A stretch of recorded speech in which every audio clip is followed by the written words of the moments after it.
الرحمن الرحيم بالعالمين والصلاة والسلام على أشرف الأنبياء وسيد المرسلين وشفيع المذنبين سيدنا ونبينا أبي القاسم محمد اللهم صل على محمد وآل محمد وعلى آل بيت الطيبين الطاهرين المعصومين المظلومين المنتجبين لا سيما مولانا وسيدي صاحب العصر والزمان روحي وأرواح العالمين له الفداء وأجل الله تعالى فرجه الشريف ولعنة دائمة على أعدائهم ومنكر فدائلهم الآن إلى قيام يوم الدين. أما بعد رب اشرح لي صدري ويسر لي أمري واحلل عقدة من لساني يفقهوا قولي. For the hastening of the return of our 12th Imam, one salawat upon Muhammad wa ali Muhammad.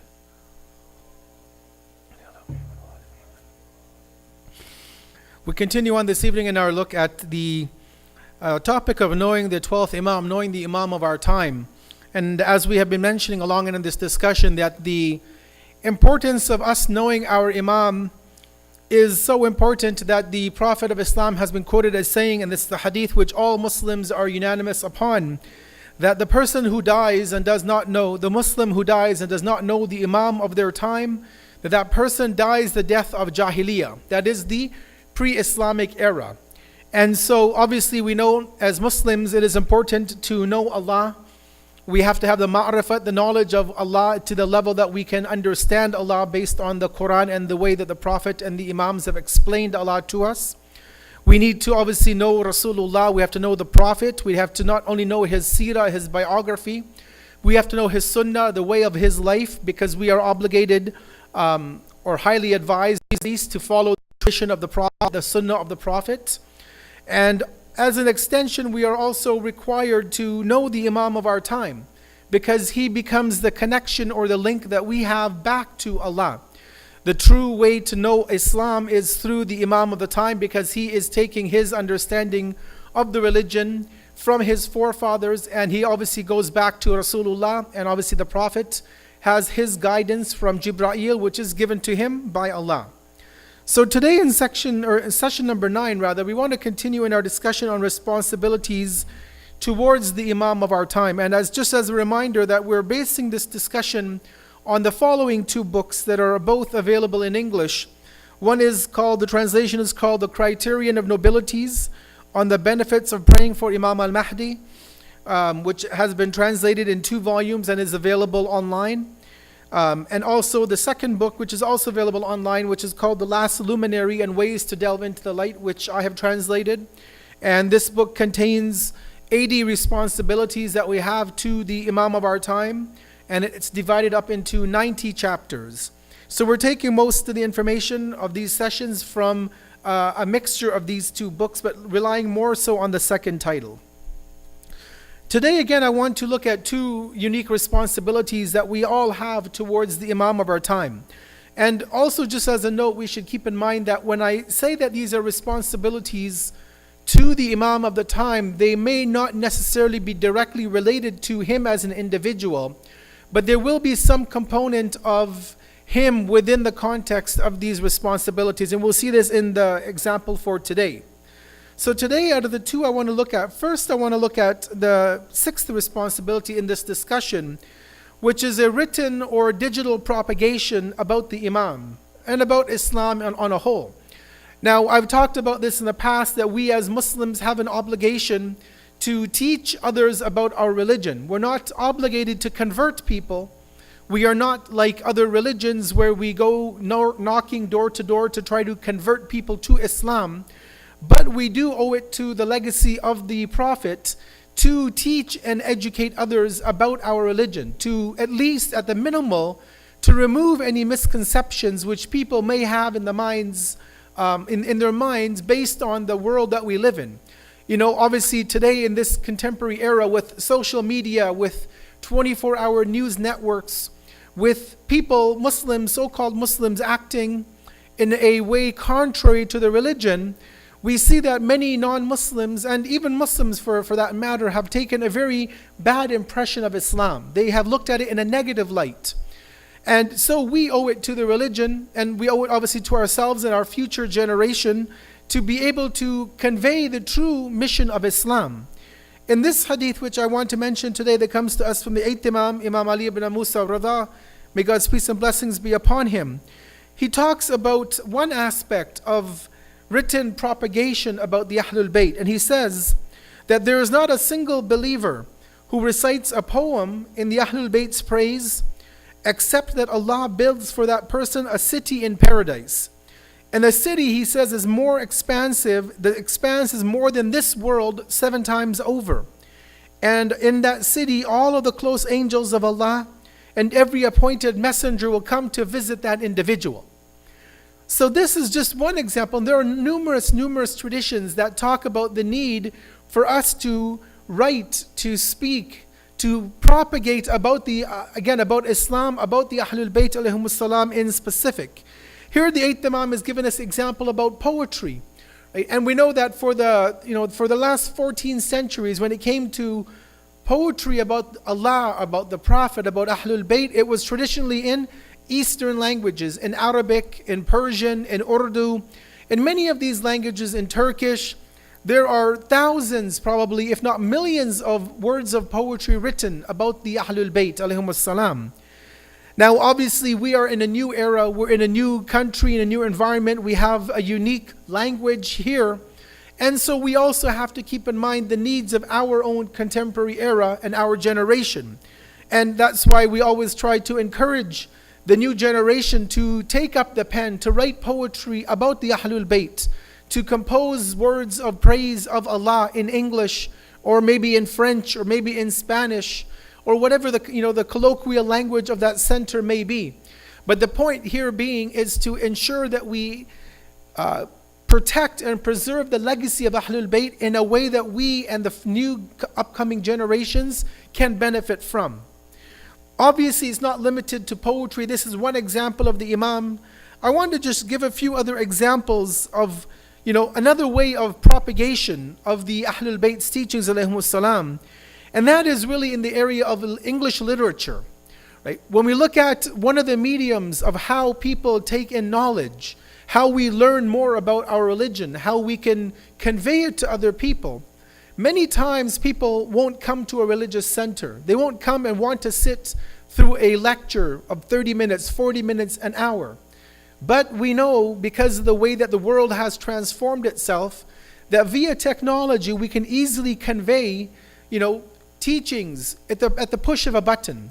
So whether that be social media, whether that be videos or audio, or whether it be even books and articles, these all become mediums through us being able to convey the teachings and give these to people who may not otherwise know about them.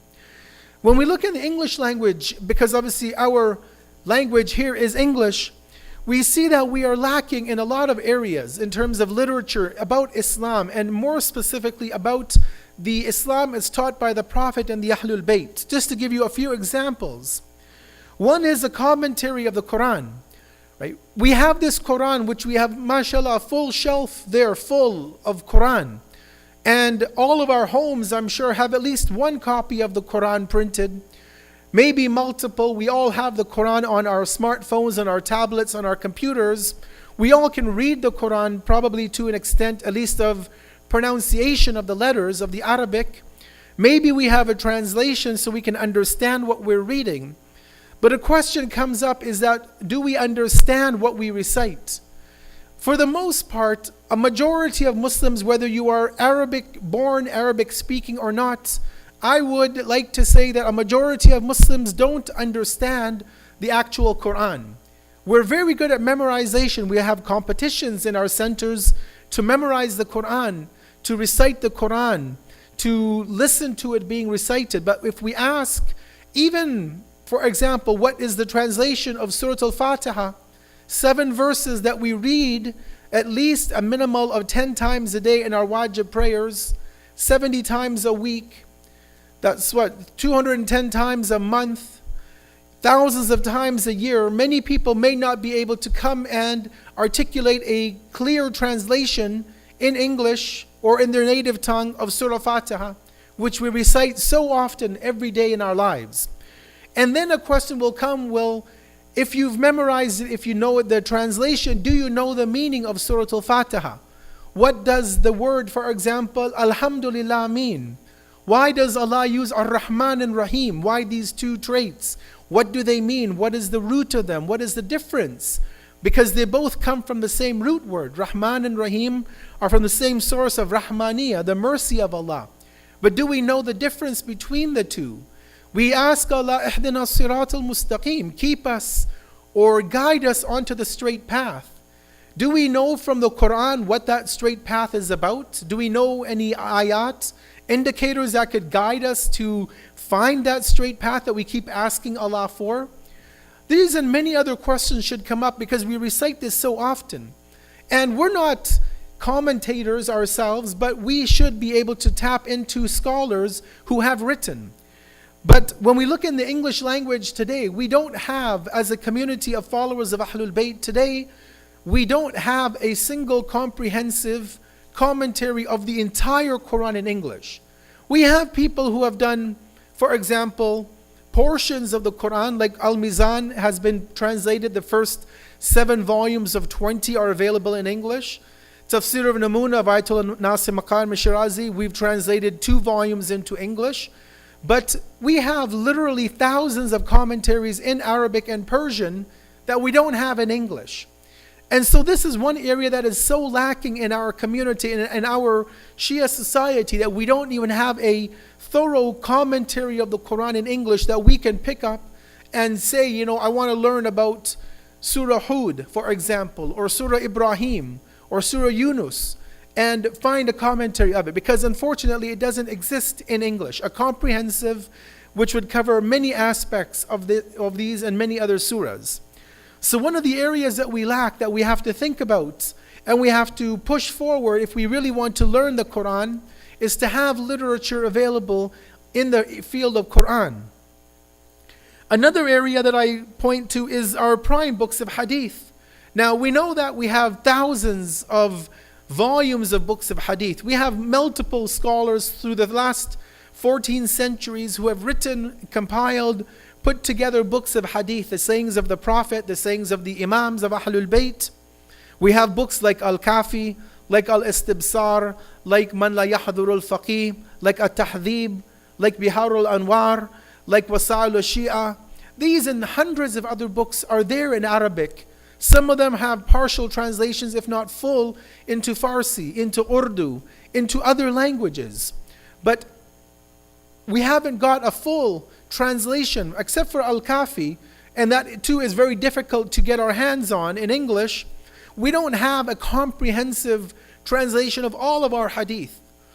We don't necessarily need to go to the hadith. Us as laymen will never go to a hadith and base our rulings on a hadith that we read, because we don't operate in that function, because there's an entire process of deducing the hadith, looking at the authenticity, looking at the context of the hadith. We don't have that ability, but just the ability to be able to read the statements of the Prophet and Imams, to see what they talked about, to see how they lived their lives, how they interacted with people, right? Just to see the words and read the words of the Imams when they entered into theological debates with non-Muslims, to see how the Prophet lived his life. What was the sunnah of the Prophet? How did he live a day-to-day life? We don't have a lot of that. We have certain hadith. We don't have comprehensive books. But we have scholars who have taken samplings of hadith. Like, for example, we have the book Mishkatul Anwar. Like the book, and that's also in English. Like the book Mizanul Hikmah, a summary of Mizanul Hikmah, because the original is about 12 volumes. We have a summary in English. And a few other books, A Bundle of Flowers, which is available in English, and a few other books like this. The Kitab of Saleem ibn Qais, who was a companion of the first 5 Imams, and he wrote a book which is also available in English. So we have certain books that are available, but the vast majority of our hadith are not yet in English. So again, another area that's lacking, that we have not yet put effort, time, money, resources into getting people to translate these and make them available in English. And third, which is just a general topic, is books on many other topics. Right? There are a lot of areas that people ask questions about. A lot of areas in Islam that we don't have, enough literature on. I mean, history books, definitely. We have hundreds of books on history. We have many books on the life of the Prophet, of the Imams. We have many books in, let's say, in the field of politics. We have some books in Islamic ethics and morality and akhlaq. We have a lot of books on fiqh, on ahkam, how to pray, how to go for hajj, all of these basic actions. But there's still a lot lacking that we don't have in English. And obviously those areas need to be identified. We need to either write original works for our audience in North America, or find books that are available to translate, to modify, to fit with our contemporary climate. But the point being here is that written propagation of the Ahlul Bayt is an obligation that we have. If we don't have the ability to do the work ourselves, to write, to research, to translate, then we have to do our best to support those who are doing it financially, emotionally, give them whatever support they need, because ultimately it will benefit us by us getting a reward for doing this work. The second responsibility I want to look at today, and we'll conclude, is obedience to the Imams. We have a hadith which is repeated by multiple Imams of the Ahlul Bayt, where they tell us, "Kunu lana zayna, wa la takunu alayna shayna," which means that be a beautification for us, the Ahlul Bayt, and not a source of embarrassment. Be a beautification. Show the beauty of the Ahlul Bayt through our character, the way we talk, the way we interact. Don't be a community or individuals who the Ahlul Bayt become embarrassed that we are their followers. Because in many cases, whether you and I as individuals like it or not, when we disregard the rules of Islam, when we do things that are against the religion, and people see us doing the action, they're not going to say that that is, whatever his name is or her name is, and they did a bad action. Many times people will say, see what they did, that's what Islam teaches them, that's what their prophet teaches them, that's why they did that. And so our actions, the good and the bad, they reflect on the religion. Just think about it. When we go, and I know many of the youth in this community have volunteered at the food bank or the homeless shelter. They're going as Muslims, but when the people find out that this is a Muslim youth group, they're going to say, look at how good the Muslim community is. They must have learned that from their religion. Their prophet must have taught them that. They won't know Imam Ali or Imam Hussein or Bibi Fatima, but they'll say their prophet taught them those good manners, that they're helping the poor, they're feeding the homeless, they're giving shelter to the homeless people downtown, right? And when we do bad, that also reflects on the religion, because especially for the sisters, when they wear the hijab, they become very noticeable as Muslims. At least as men, we can just wear a pant and shirt, and people won't know, are we Muslim because we have a beard, or maybe it's just a style, so we have a beard, or maybe we're from an Indian community, so we grow facial hair, or it's just cool to do it. But when we are found out as being Muslims, then it attracts or it repels people. Even simple examples, I've got a few examples to give, but one example which is very practical and simple is our religious centers. Right? When you drive down the road and you see the Gurudwara, the Sikh center just down the road, and you see the lights, and you see how clean it looks outside, and you see maybe the grass, and they put the flowers outside, you want to go and you want to just look at the center because it looks so beautiful, because they maintained it in a nice way. But if they had broken down cars in the parking lot, and the sign was broken, and the lights were never turned on, and the dead trees in the garden, you'd think, well, what kind of people are these? They don't care, right? And that would reflect bad on their religion. And so you see, even religious centers, they tend to make the centers look beautiful from the outside. I mean, you just have to go to Karbala and look at the golden dome, 300 kilograms or so of gold on that dome, which was not, this is donated by people who wanted the haram to look beautiful, right? You look at the beauty of the architecture, the way they maintain the harams in Iran and Iraq and in Syria. You see the beauty of the maintenance.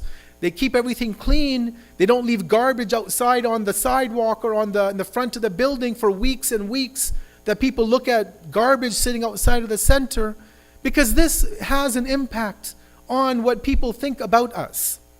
So just to give you a few examples of how obedience to the Imams, of how following them, being a source of beauty for the Imams, is something that they want from us. Just a few examples. One is that we have to be careful of our actions and our behavior. around non-believers in particular, but even around our fellow believers. Again, whenever we do a good action, people will say, oh, that was Ali who did that, or that was Zahra who did this action.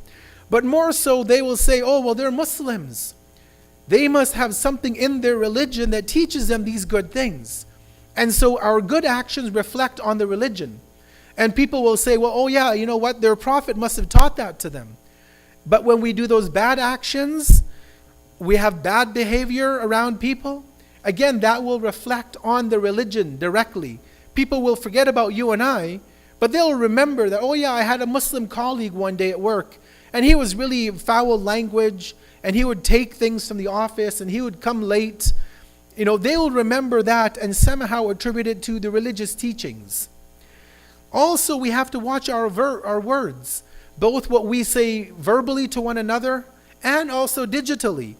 You know, unfortunately, not we as in this room, but we as a global community, we are very open when it comes to speaking. You know, people want to just say whatever's on their mind, tweet whatever they want to, you know, post pictures and say things on the internet which they shouldn't be doing or saying. You know, it's important to keep in mind, as Imam Ali alayhi salam used to say, that the wise person, he thinks before he speaks. And the fool will just speak and then he'll think about what he said. And so we have to be careful with our words, whether we're speaking to somebody face to face, whether we're online. You know, if you wouldn't say it in person, then chances are you should not say it online, right? If you don't want to be, you know, portrayed in one way on the digital platform, then you also have to be careful in person of how we interact with one another.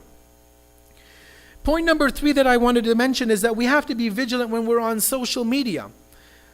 Again, photos that we post. People sometimes post pictures that would better be left not posted. Right? People really, sometimes when I look at, and I don't have time to go on Facebook, believe me, I don't have a lot of time to spend on it. But when I have to post something or somebody tags me in a comment and I go to look at it and other things start creeping up in my timeline, and you see people posting photos that really don't need to be shared with the world. But for some reason they find that they have to share it. You know, whatever that may be, intimate photos of husband and wife, things that they're having for breakfast, their lunch that day, their dinner that day, what restaurant they're currently at. All of these things, we become narcissistic, where we want to let the world know what we're doing. We need to be careful and vigilant that what am I posting? Is it going to bring about embarrassment on the Ahlul Bayt? Will people look at it and say, what kind of a person is that? Why are they posting such frivolous things on social media? Or even comments. Sometimes you read the comments people will put.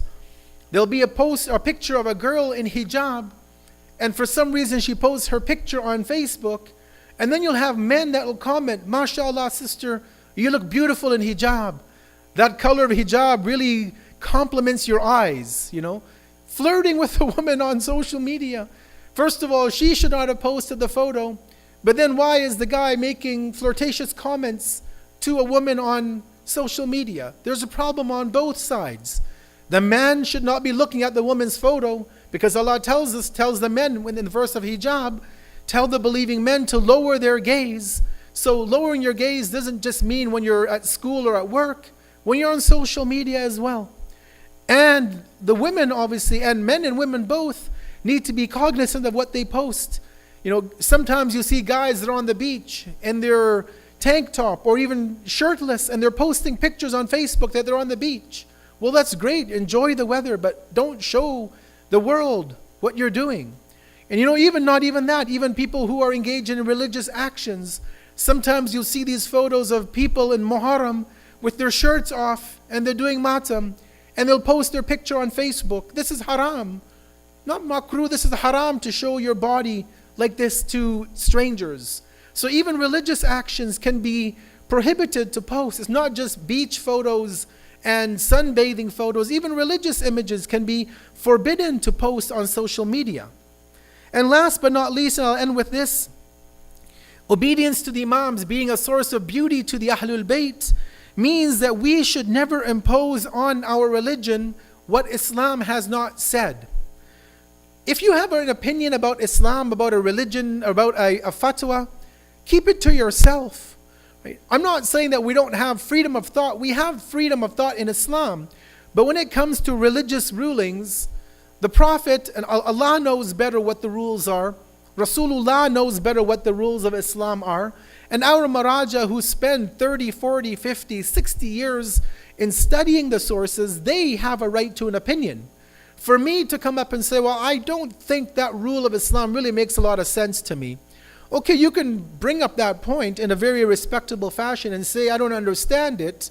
But for somebody to say, and I've heard this by many people in the past and in the current time, hijab really isn't a 21st century requirement.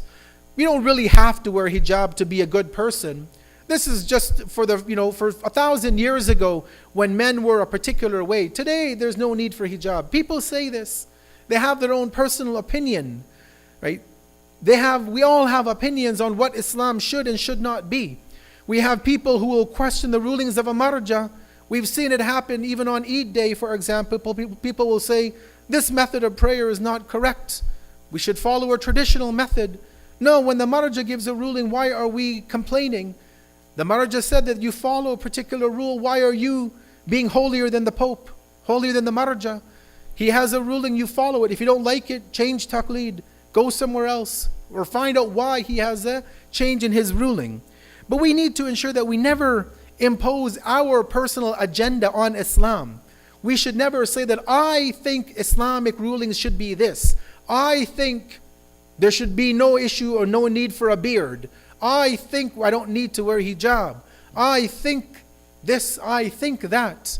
Yes, we have room to question. Don't get me wrong. We have every right to question why we have certain rulings.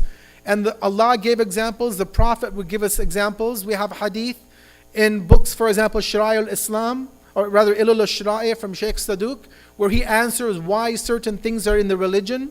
Why are the prayers in this way? Why is this haram? Why is this wajib? But we have to ask with the right way, and not that we are imposing our understanding or our thought on the religion of Islam. We close here this evening and we ask Allah that as we continue in this time of the ghaibat of our 12th Imam, that Allah gives all of us the ability to learn and recognize our responsibilities that we have to the 12th Imam, that we can follow them. We ask Allah to keep us away from all of those things which are doubtful and prohibited within our religion. We ask Allah to hasten in the return of our 12th Imam.